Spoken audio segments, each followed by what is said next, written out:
Weather and agriculture, they go together like peanut butter and jelly, salt and pepper, milk and cookies.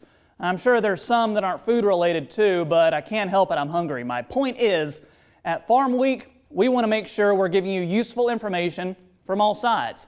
As a certified meteorologist, weather has always been more than just a hobby for me. So when we can, it's always fun to spend a few minutes talking about a particularly interesting topic.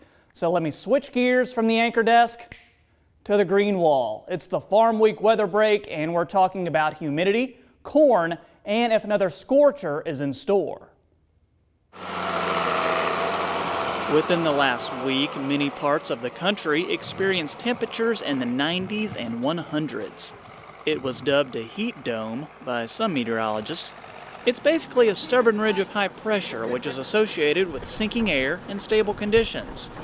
This was some of the hottest weather of the season, but due to some storms that moved in earlier this week, it didn't linger for too long.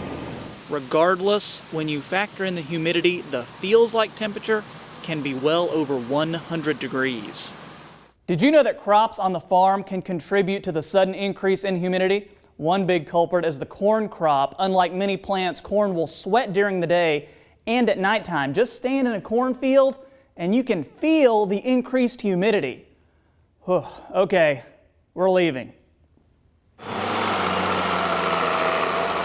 corn also acts as an effective way to transport moisture from the ground into the atmosphere. And where's that moisture coming from? Just a 600,000 square mile body of water called the Gulf of Mexico.